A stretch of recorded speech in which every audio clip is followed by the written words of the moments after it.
Iniciando esta conferência de abertura, ouviremos o senhor presidente da mesa, desembargador José Arthur de Carvalho Pereira Filho.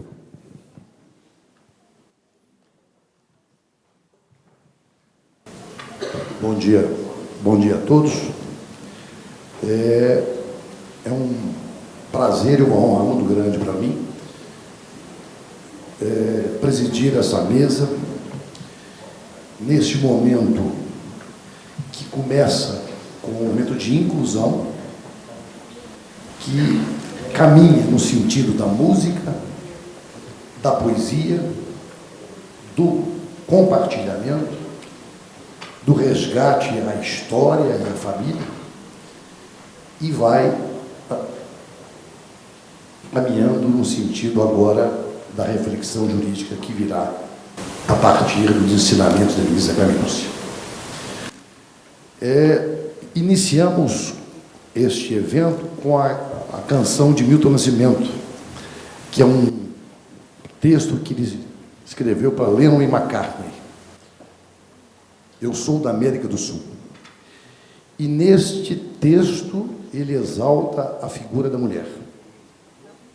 E representando estas mulheres, ninguém melhor do que a mais mineira das mineiras, que seria a ministra Carmen Lúcia. Então,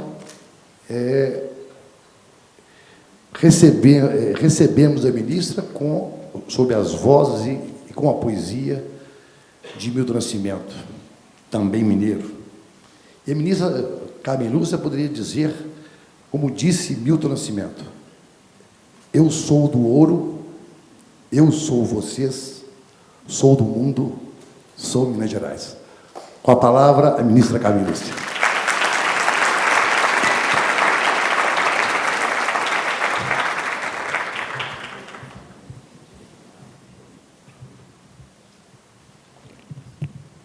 Bom dia a todos.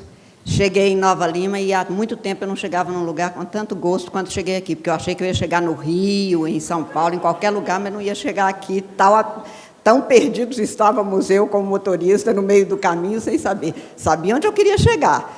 Estou mais ou menos como o Brasil e como todo cidadão no mundo atualmente. Nós sabemos onde queremos chegar. Agora o caminho anda meio difícil mesmo e de vez em quando a gente se perde. Por isso é que eu não cheguei exatamente em linha reta, como queria ter chegado mais cedo, mas de toda sorte quero dizer que chegar aqui, estar no meio dos membros da família administrativista, com a participação e sob a liderança da Maria Fernanda, realmente é um prazer enorme e eu sou muito grata pela possibilidade de estar aqui. Também não queria começar as minhas observações, desembargador José Arthur, sem fazer dois cumprimentos muito especiais. Ao professor Pedro Paulo de Almeida Dutra, meu professor, ainda na PUC, antes mesmo dele se transmigrar para a Federal, na graduação, e para sempre meu professor, no sentido de não apenas da sala de aula, mas com todas as lições na Procuradoria-Geral do Estado de Minas, nas lições de Direito Administrativo, em todos os encontros, alguns dos quais mostrados aqui nas fotos e nos eventos que foram lembrados.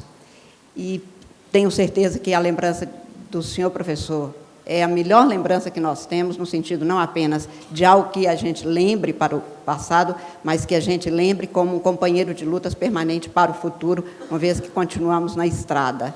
E, por isso mesmo, essa é uma homenagem não apenas devida, mas uma homenagem que mostra que nós lembramos dos nossos melhores exemplos, dos nossos melhores modelos, para dar seguimento a tudo que a gente pode fazer em conjunto, como o senhor nos ensinou.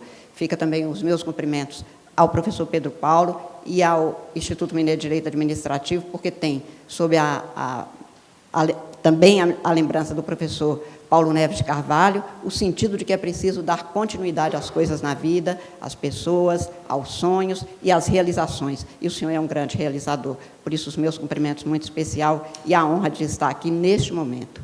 E, claro, eu sempre começo qualquer situação em que eu esteja na presença do meu professor, a quem peço a bênção permanentemente, professor Zé Fernandes Filho, que aí não é o desembargador, é o meu professor, que, como sempre lembrado, é alguém que nos ensina, nos estimula, passa pito, não fiquem achando que na hora que ele fala em público só fala a parte boa, mas na hora que tem alguma coisa que ele descontenta, ele continua telefonando para reclamar que não é bem assim, é melhor você repensar.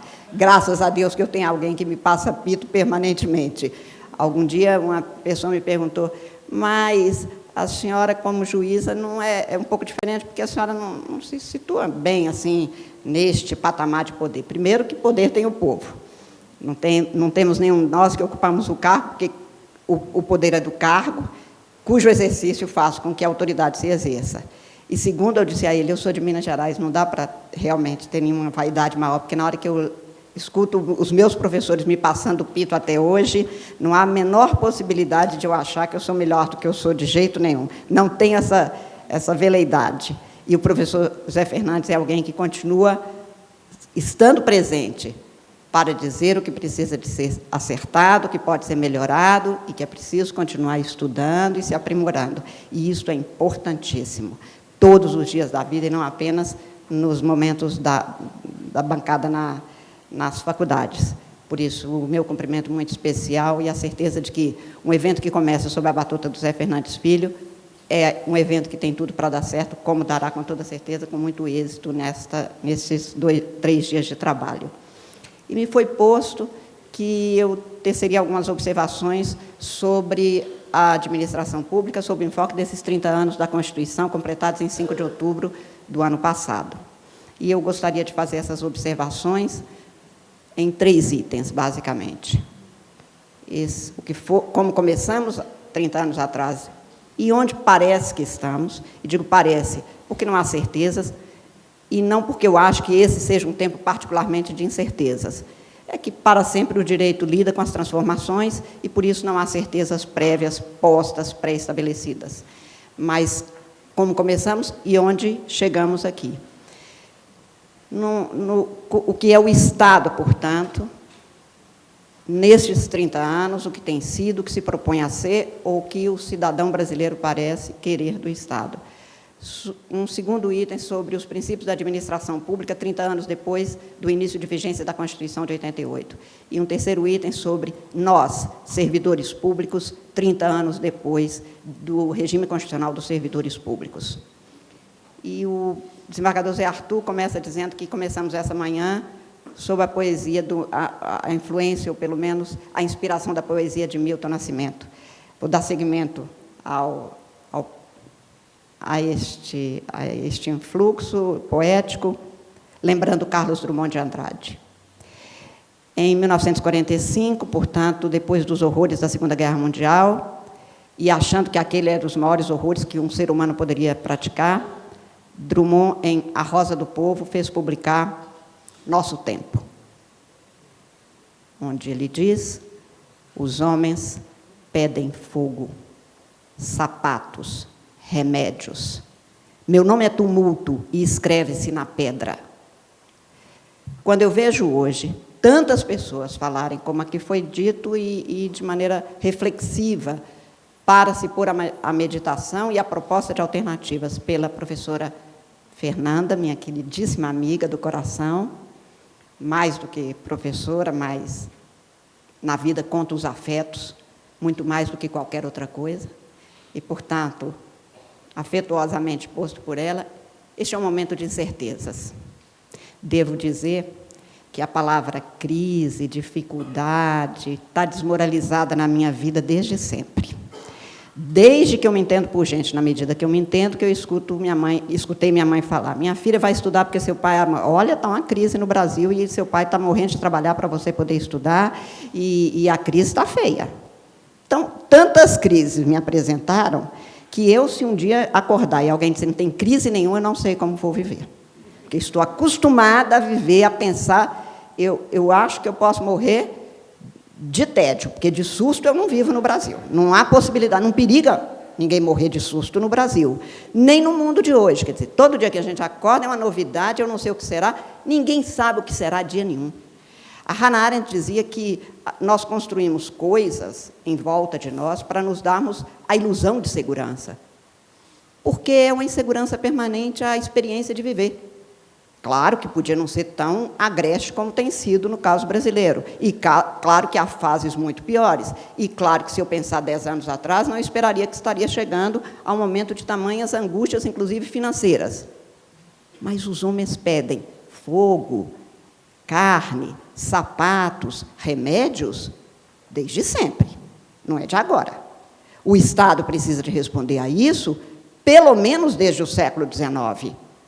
Os direitos sociais não foram surgidos de uma hora para outra em 1988.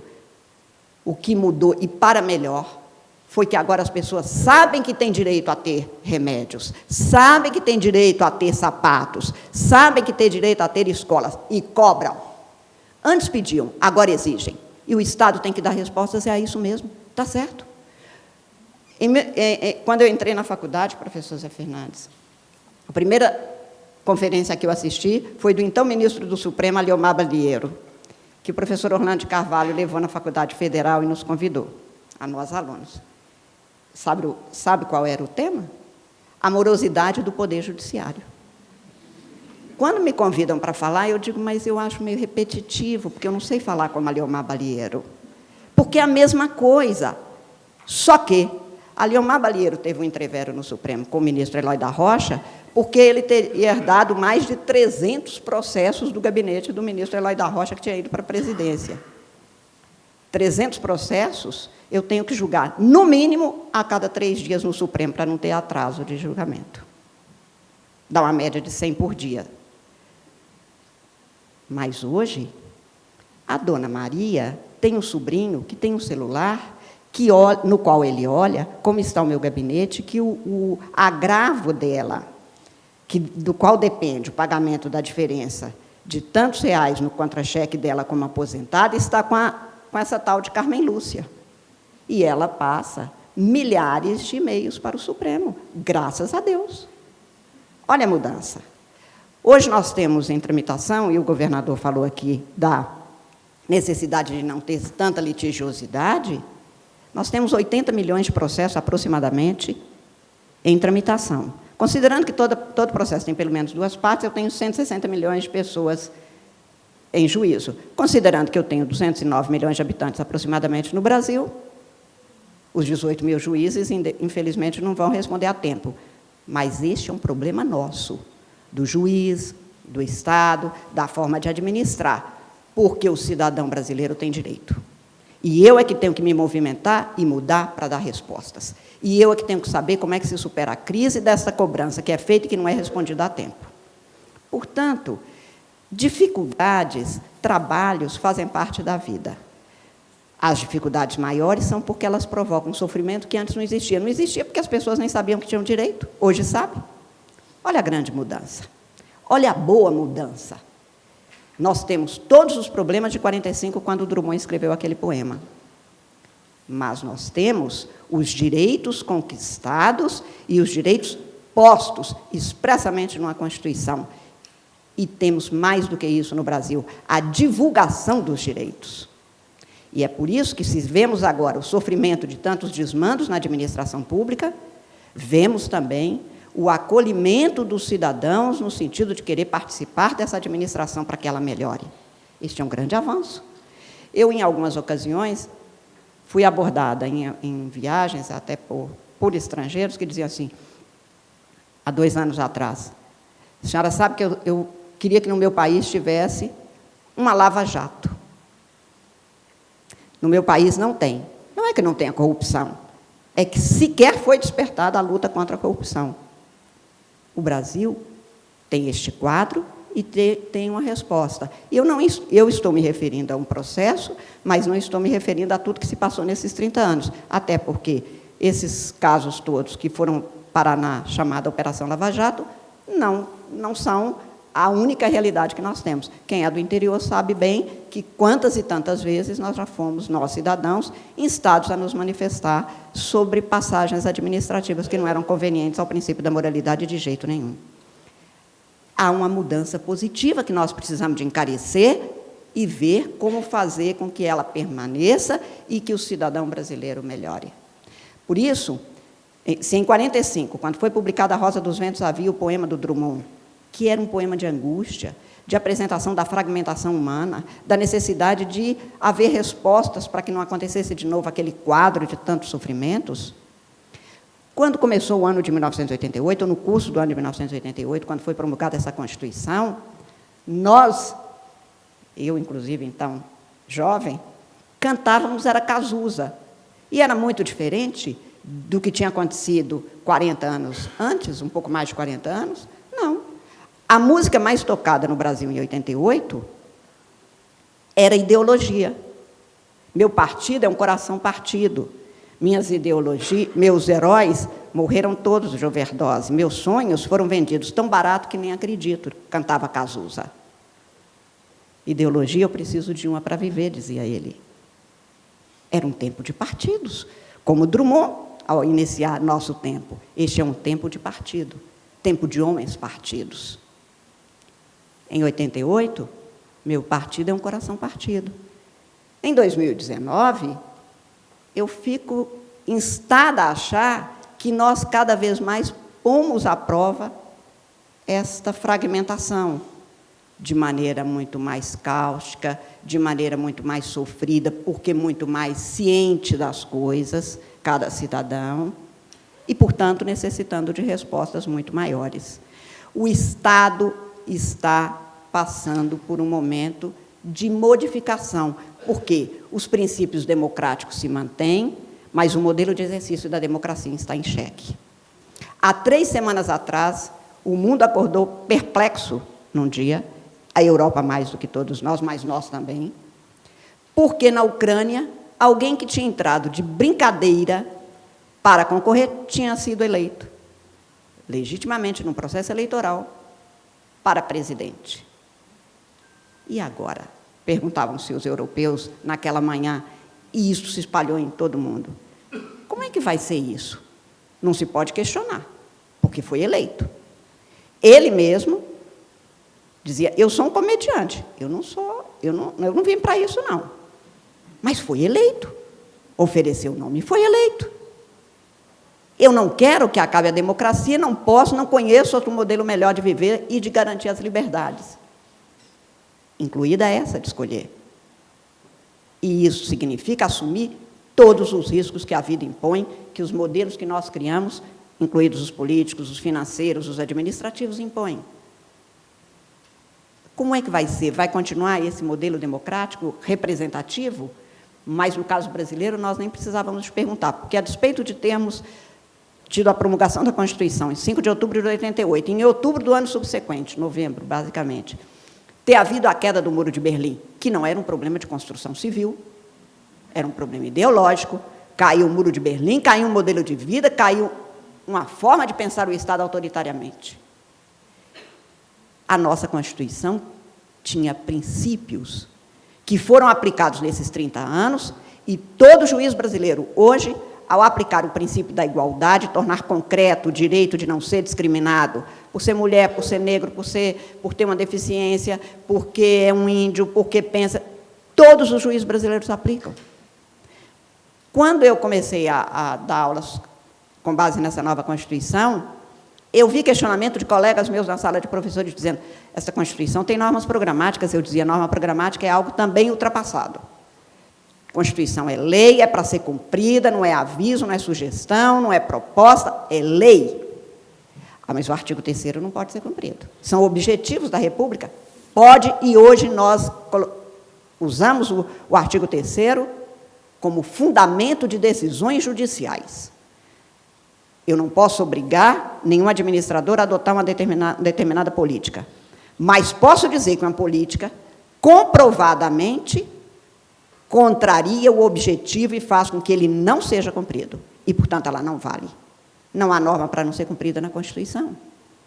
Nós, quando tivemos a promulgação dessa Constituição, tivemos instrumentos novos, um mandado de injunção. E, num primeiro momento, até 93, o Supremo Tribunal Federal dizia, não sou legislador, não tenho que fazer nada, e, portanto, nós só vamos mandar para o Congresso Nacional o que ele não fez. Bom, mas então isso é nada, porque o Congresso sabe que ele não fez o que ele não fez mesmo. Desde 93, a jurisprudência mudou, Constituição é lei. Vamos cumprir, e o Estado tem que mudar e tem que cumprir o que ele precisa de cumprir, incluído aí o dever de legislar. Podem cobrar de mim, juíza, podem cobrar do legislador, do administrador, sempre pôde. Não mudou? Mudou. Em 30 anos mudou. E talvez porque tenha mudado, não o Estado sozinho, até porque o Estado, até pela palavra, não se dá mudanças. O Estado é forçado a mudar quando muda a sociedade. A sociedade brasileira mudou, e mudou para melhor. Com todos os problemas que a gente tenha, com todas as dificuldades, até mesmo essas que nós vivemos nos últimos tempos, de muitas raivas, muitas diferenças, muita inaceitação, muito desrespeito, muita intolerância pela liberdade do outro. Ainda assim, podemos falar. Houve tempo em que não podia. Fiz prova de Direito Constitucional na Faculdade de Direito com o Congresso fechado. Os meus alunos falam o que querem, inclusive contra mim o tempo todo. Não concordo de jeito nenhum com o que a senhora está falando, e está acabada a conversa. E tem o direito de falar. O que, na minha geração, era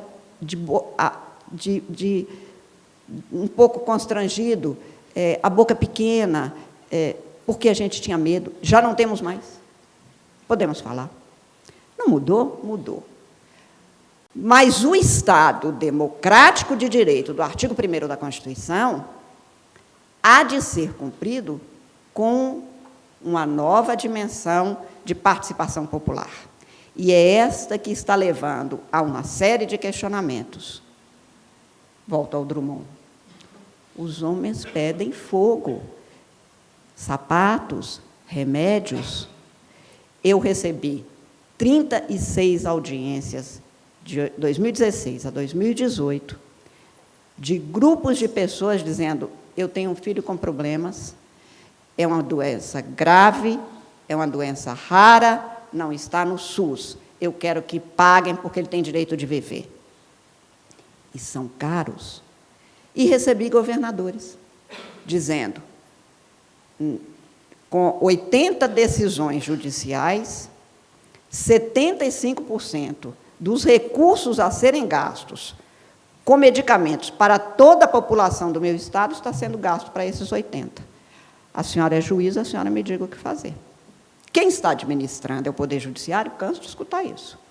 São os promotores da minha cidade que administram, porque eles pedem, o juiz dá liminar, e aí o tratamento tem que ser feito. Eu não vou responder por crime de responsabilidade.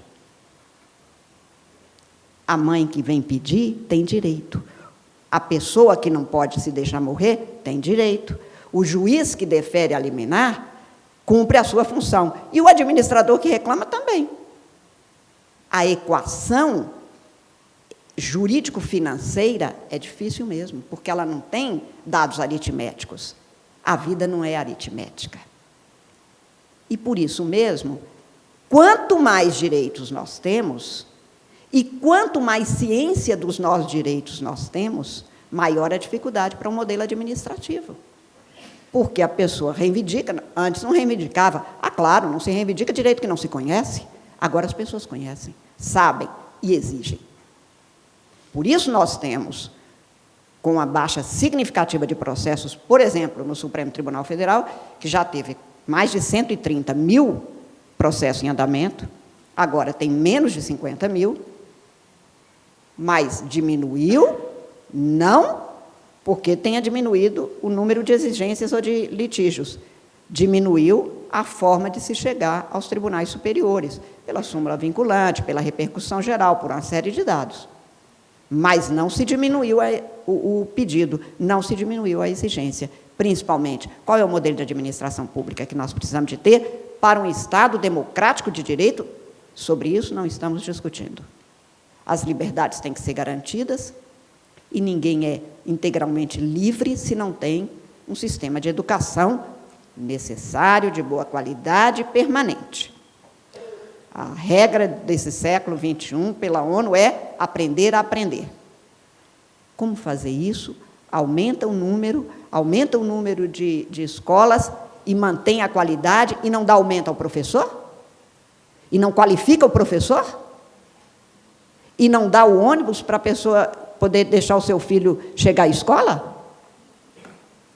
Este não é um momento fácil não é que algum tenha sido lá atrás, é que o nosso momento não é mais de tantas conquistas de direito, mas de efetividade jurídica e social dos direitos conquistados.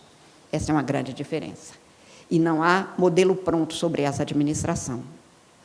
Nós, ao abraçarmos, em 1988, um modelo de democracia semi-representativa e não representativa, mudamos a administração pública, e mudamos muito, felizmente, para a alegria de todo mundo que seja democrata, verdadeiramente. Não democrata que quer aquele que pensa igual, aquele que respeita quem pensa diferente, porque, às vezes, até ele tem melhores ideias do que as minhas. Claro que hoje, a essa altura, eu, uma mulher quase centenária, quando alguém me convida, vamos trocar ideias, eu pergunto, você entra com quais? Porque tem gente que quer trocar ideias, mas não tem nenhuma ideia a respeito do assunto e quer trocar ideias comigo. Não, quero não. Quero trocar o que for para ser trocado. A ideia, portanto, básica, é de fazer com que, nesta proliferação de alternativas, nós tenhamos boas alternativas, ótimas alternativas, ou a excelência na administração pública, o que determina uma grande mudança. E aí eu passo ao segundo item das minhas observações, das minhas notas. A Constituição brasileira, no artigo 37, inovou integralmente, estabelecendo um sistema administrativo constitucional para o Brasil. Isso continua valendo, isto melhorou muito o modelo de administração pública, e, com base nestes dispositivos, nestes princípios, nós tivemos uma legislação, algumas das quais sequer ainda atingiu a sua maturidade. A Constituição brasileira, quando foi promulgada, foi objeto de críticas, algumas das quais eu acho que exatamente pelo que ela tinha de bom, não pelo que ela tinha de ruim. E faço um parênteses para dizer, não há Constituição perfeita, não há lei perfeita, a lei é obra do ser humano, o ser humano não tem uma receita de perfeição. A Constituição também não é perfeita, nem a nossa, nem a de ninguém. É que a grama do vizinho sempre é mais verde do que a nossa. Então, a Constituição do outro é melhor do que a nossa. Vai lá viver sob a égide da outra Constituição e veja se é bom. Enfim, nossa Constituição tem suas imperfeições, mas ela foi criticada pelo que ela tinha de bom, porque ela encareceu a cidadania. E o poder público no Brasil não estava acostumado a uma cidadania participante. E passou a ter um cidadão participante. Então, ao se estabelecer o sistema administrativo constitucionalmente estabelecido, cunhado, formatado, houve um momento de crítica. Eu escutei desde coisas como, claro, se o Brasil é uma república, para que precisava de ter o princípio do concurso público na Constituição? Precisava porque no Brasil se descumpre esta regra, que é uma decorrência necessária do princípio republicano mesmo.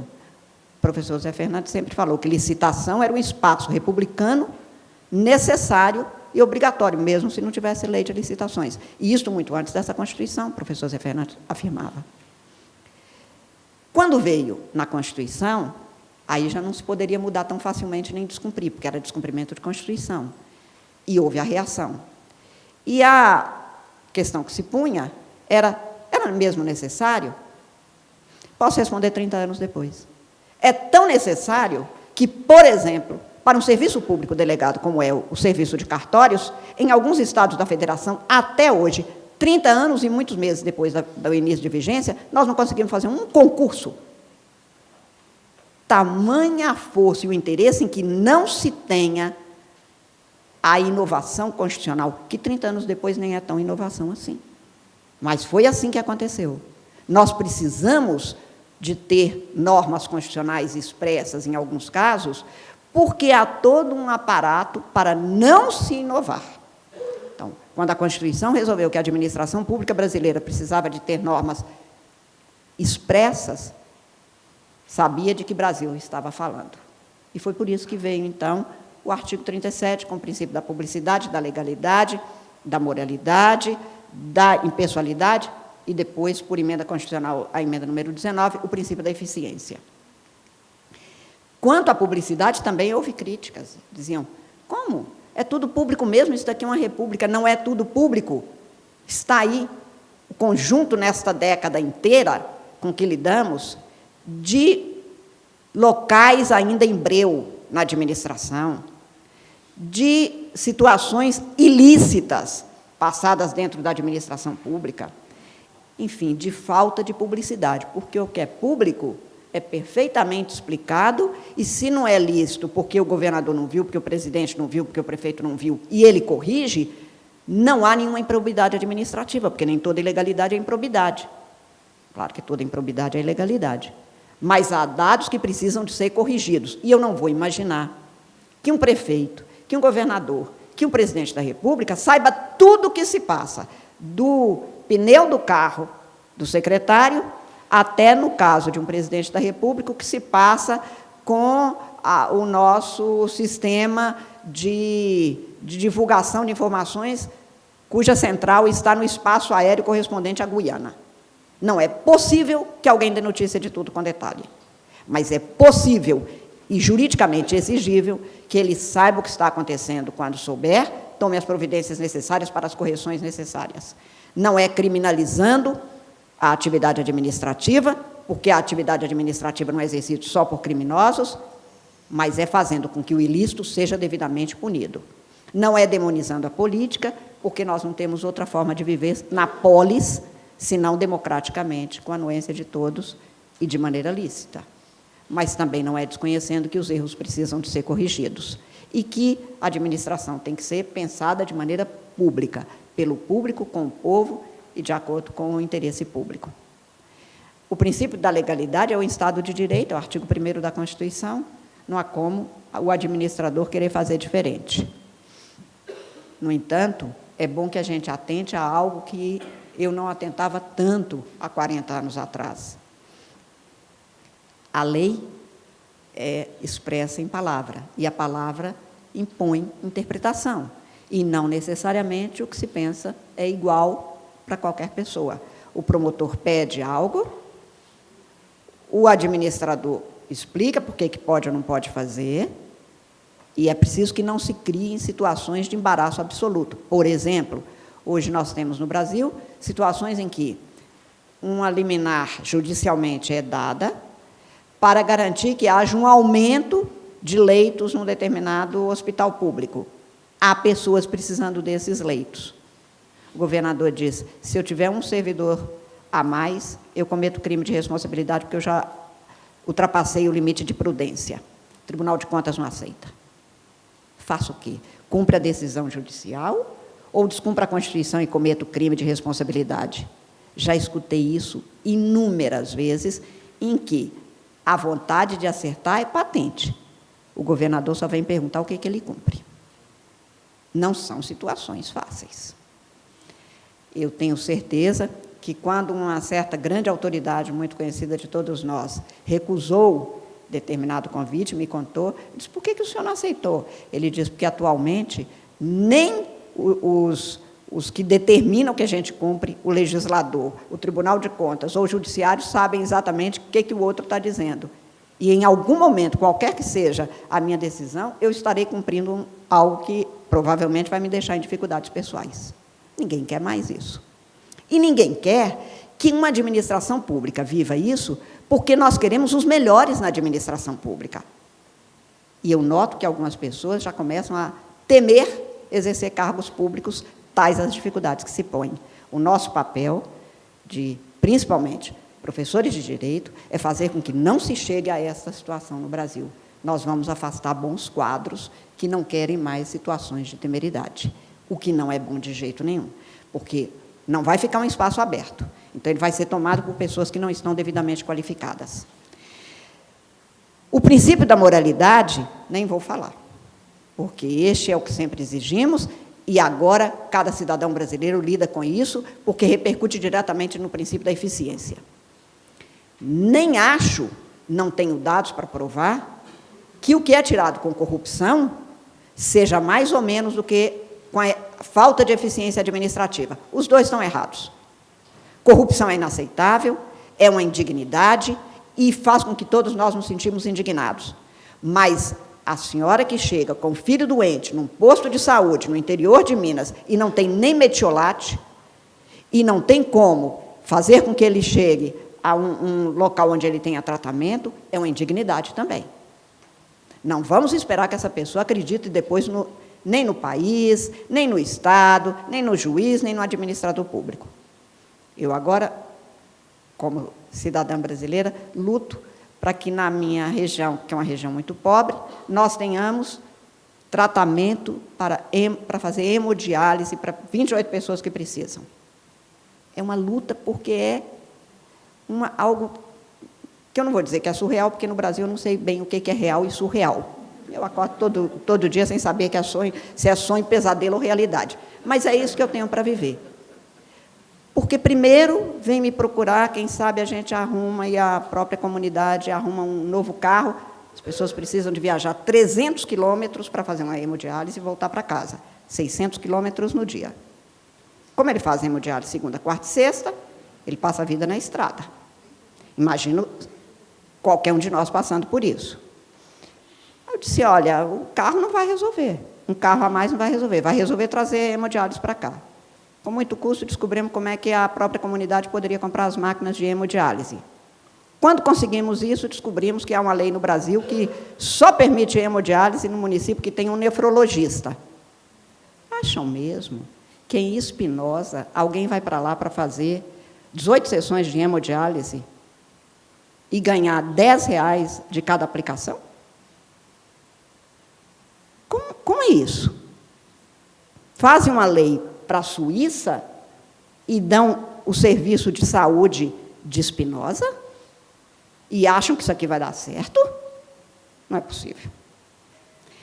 O que nós, cidadãos, temos que fazer? Como eu disse aos meus concidadãos, vamos fazer com que isto seja um debate. E vamos debater isso para todo mundo, e vamos resolver. Não adianta ficar protelando. Este é um dado que eu vivo hoje. Mas todo mundo deve ter exemplos aqui de situações como essa, e que são graves, porque a pessoa que hoje sabe que tem direito à saúde nos termos constitucionalmente estabelecidos, quer que o prefeito, que é quem está mais próximo, responda por isso. Simples assim. E seria simples na vida de cada um de nós. Portanto, o princípio da moralidade e o princípio da eficiência precisam de ser cumpridas, não de um gabinete de Brasília, que é o lugar mais perigoso que eu já descobri para ver o mundo. É de trás de uma mesa de gabinete de Brasília. Brasília não conhece muito o Brasil também não conhece Brasília, e os dois vão tocando. Mas a vida da gente está no dia a dia, na rua, no mercado, na farmácia, onde for. Este povo que está na rua, na farmácia, no mercado, é que existe, e para ele foi feita a Constituição, não para quem ocupa gabinete em Brasília. O gabinete de Brasília só existe para que este povo viva melhor. A administração tem que ser levada a efeito deste jeito, com o modelo necessário e que caiba na eficiência constitucionalmente exigida. O princípio da impessoalidade no Brasil é um problema desde 1500. Cansam de me dizer isso. Desde quando Pedro Álvares Cabral chegou no Brasil, Pedro Vaz de Caminha escreveu uma carta pedindo um empreguinho para o seu genro. Eu já sei dessa história desde sempre. 500 anos foram bastante, não? A hora é de mudar e acabar com isso. Aliás, há 30 anos a Constituição diz que não podia mais. E aí vem uma súmula contra o nepotismo. E aí, sábado, chega para mim um caso de um município do interior do Brasil, a mesma coisa sendo repetida. A mesma resposta tem que ser dada. É proibido. Ninguém é pessoa diferente e a ser tratado de uma forma discriminatória, positiva ou negativa, pelo Estado. Não é fácil? Não, mas é constitucional. Agora nós podemos exigir. Um cidadão sai de casa, entra com a ação popular e obtém, portanto, a resposta estatal. Devia ser do Estado administrador, não sendo, vai o Estado juiz. Mudou. Porque agora as pessoas, pelo menos, questionam e exigem respostas. E o servidor público? Mudou? Há 3 coisas que cansam de me dizer de que eu não gosto. A primeira é, sempre foi assim.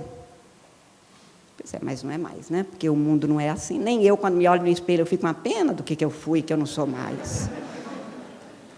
Tudo muda. Mas é o comum na administração. Não sei se numa empresa não é. Acho que não, porque tem alguém que cobra a diferença, porque o cliente está na boca do caixa. Mas o tal do sempre foi assim é uma constante hoje. Depois Desde que eu cheguei, me mandaram fazer desse jeito, acostumei. Muda, muda Brasil, vamos que vamos. Desenvolve o enredo, como eu digo. E a terceira é, em time que está vencendo, não se muda. Eu falo que eu sou do time do Garrincha. Já combinou com os russos? Que o jogo é outro, o adversário é outro, o campo é outro. Nós vamos manter o mesmo time? Tem certeza? Quando eu tive a oportunidade de mudar e criar o projeto Victor para o Supremo, que está em andamento, e dei o nome Victor, em homenagem ao Vitor Nunes Leal, que foi o ministro que, ao chegar no Supremo, descobriu que, com a jurisprudência que ele achava caudalosa, não era possível que não houvesse, pelo menos, uma compilação dessa jurisprudência para que os juízes pudessem saber o que vai ser, no final da história, aquele processo e aquela interpretação que está sendo dada. E verificou que era necessária uma mudança. E agora o projeto Victor é exatamente para que a gente use a inteligência artificial a serviço do Poder Judiciário. Concluímos que eu preciso de 5 servidores no tribunal para fazer o levantamento dos processos que chegam e separar os que são idênticos, não são análogos, não são semelhantes, idênticos. Claro, muda o número, o nome da parte e a assinatura, mas são idênticos. Hoje não tem nem que imprimir, porque o processo é eletrônico. Então, ele é apenas uma repetição, no agravo, nos embargos, no que for. Eu preciso de 5 servidores para fazer isso, e eles levam, em média, 3 dias para manter isto, de trabalho para manter isto em dia. A cada 3 dias, nós temos, mais ou menos, aquilo ajustado. Começa-se de novo com os que chegam. O computador fará isso em 30 segundos, sem nenhum servidor. Quando eu apresentei, os servidores, então, me questionaram. E eu faço o quê? Você faz aquilo que precisa de talento, e não apenas de habilidade. Mas compete ao tribunal dar formação e ensinar ao servidor a exercer os seus talentos, porque esta máquina não vai substituir, pelo menos em princípio. Digo pelo menos porque eu acho que a inteligência artificial vai forçar até demandas depois. Mas, neste momento, ela pode substituir habilidades, e eu não preciso de gastar realmente tempo com isso. Vai acabar o emprego? Não, vai mudar o trabalho. Essa é uma mudança fácil? De jeito nenhum. Ela provoca, primeiro, o medo da mudança. Sempre foi assim. Era assim desde que eu cheguei. Pois é. Olha que bom, você vai poder mudar, vai poder ter outro talento seu que você nem conhecia, vai poder exercer essas novidades, fazer com que seu cérebro cresça, mas é claro que vai sair da zona de conforto. O costume vira hábito, o hábito vira um vício. E na administração pública, digo administração pública porque sou servidora pública, este é um dado extremamente difícil de ser mudado. Entretanto, o cidadão brasileiro quer mudança. A demanda é a de hoje, não é a de 70 anos atrás, quando o Drummond falou do tempo de partidos. E, portanto, eu acho que nós temos, de fato, uma série de desafios, dificílimas neste momento brasileiro, por causa da questão econômico-financeira, mas temos possibilidades numerosíssimas de termos o que Darcy Ribeiro dizia, uma nova Roma, a possibilidade da recriação de um Estado que viva segundo a pluralidade de uma sociedade, com demandas diferentes, satisfações diferentes, mas propostas de humanidades diferentes, o que será realmente muito melhor. Para isso é preciso da colaboração de todos nós, e a grande mudança é que o cidadão mudou.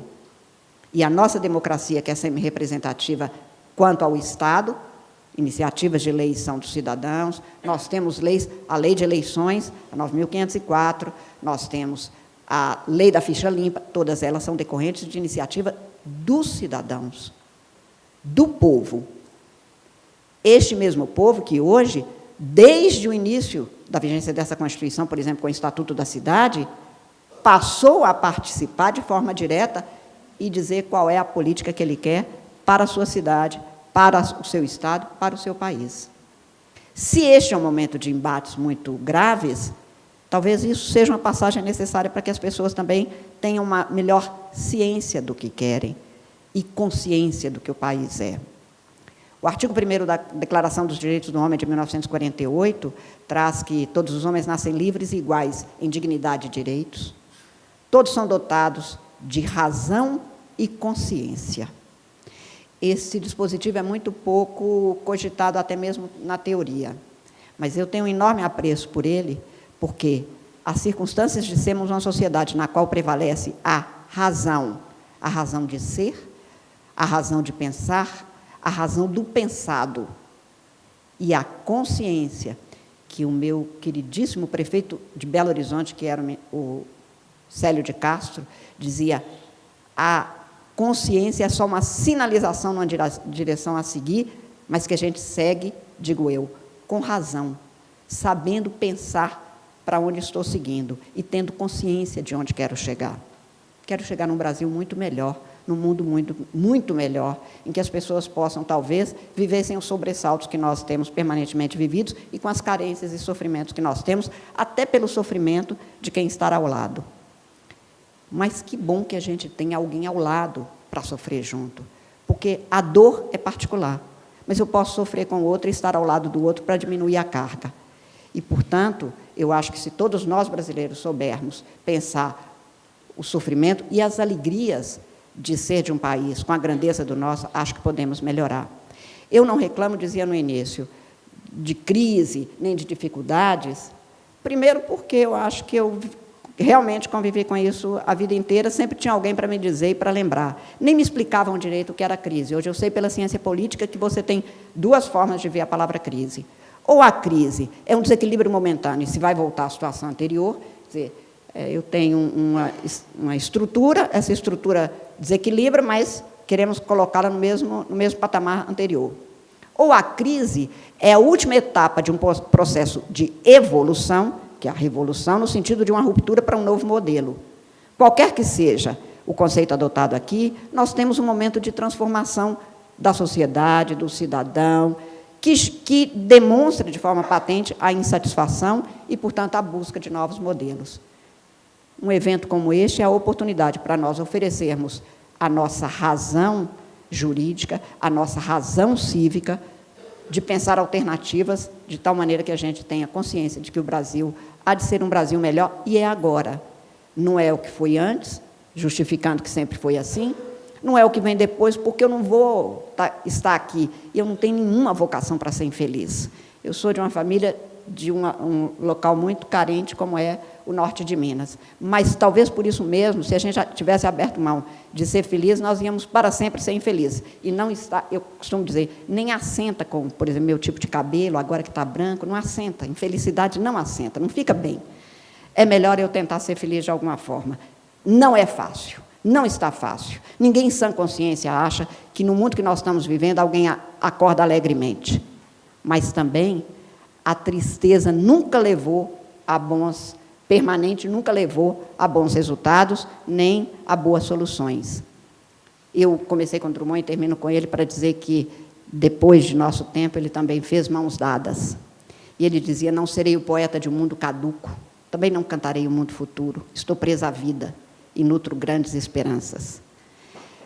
O tempo é a minha matéria, o tempo presente, o mundo presente, a vida presente. Eu acho que, para nós do direito, mais do que para qualquer outro profissional, o tempo é a nossa matéria. O tempo presente, a vida presente, o mundo presente. Se ele não é o melhor, e não é o melhor que a gente queria, é o que temos para viver. E, com certeza, nós podemos melhorar para quem vier depois. Muito obrigada.